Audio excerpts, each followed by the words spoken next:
Hello बच्चों, आज हम हिंदी विषय में पढ़ेंगे पाठ क्रिया विशेषण।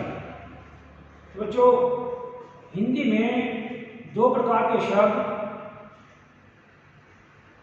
प्रयोग किए जाते हैं, जिन्हें हम विकारी और अविकारी शब्दों में बांटते हैं।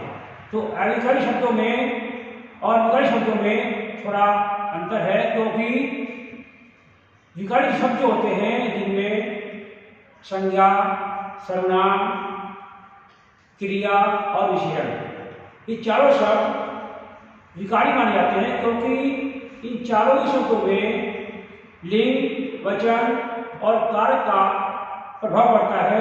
इसलिए ये इनके अनुसार अपना रूप बदल लेते हैं, इसलिए इनको विकारी शब्द कहा जाता है। जबकि जो हमारे अविकारी शब्द हैं उनमें चार पांच प्रकार के शब्द आते हैं।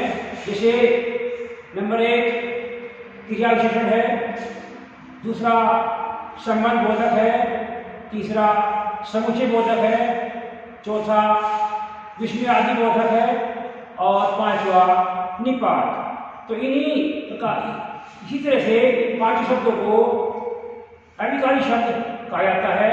तो इनमें से आज हम जो अविकारी शब्द का पहला भेद है, प्रकार है क्रिया विशेषण, आज हम इसको पढ़ेंगे। तो बच्चों, क्रिया विशेषण किसे कहते हैं?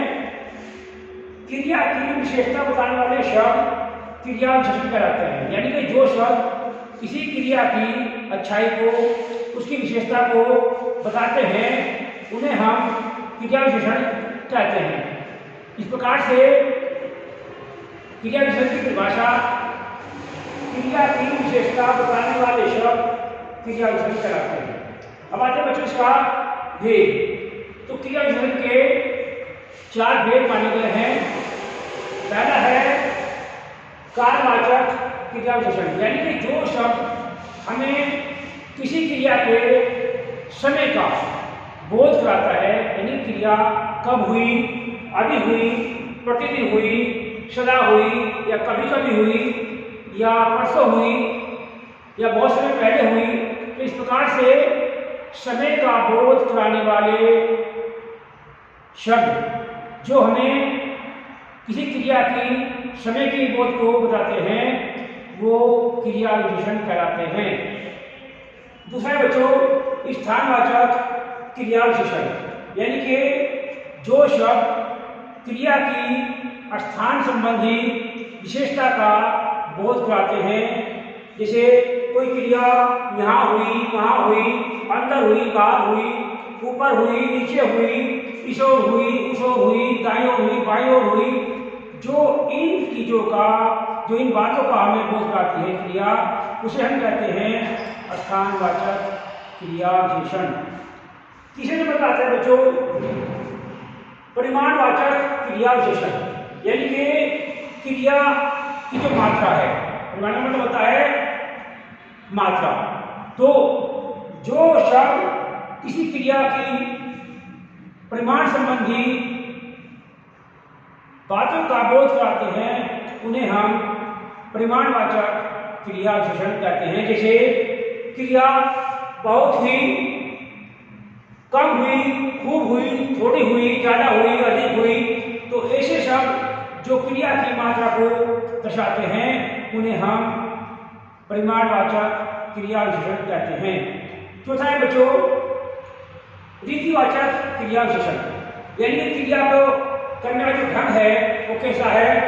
कोई क्रिया जोर से हुई, धीरे धीरे हुई, हंसते हंसते हुई, जल्दी जल्दी हुई, तो इस प्रकार से काम करने का जो तरीका है, ढंग है, उसका बोध कराने वाले शब्द कहलाते हैं क्रिया रीतिवाचक क्रिया विशेषण। अब आता है बच्चों विशेषण तथा क्रिया विशेषण में अंतर क्या है।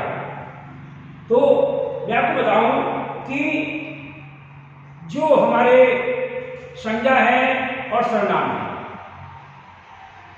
उनकी जो विशेषता बताने वाले शब्द हैं।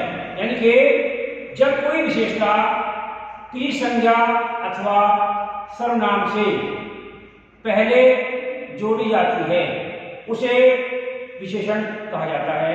जबकि जब क्रिया को यानी विशेषता को क्रिया के साथ यानी क्रिया से पहले जोड़ा जाए तो वही शब्द क्रिया विशेषण बन जाता है। जैसे कि उदाहरण नंबर 1, राम ने थोड़ा खाना खाया। तो इसमें खाना क्या है? ये संज्ञा है। थोड़ा क्या है? ये इसकी विशेषता है। और क्रिया क्या है? खाया।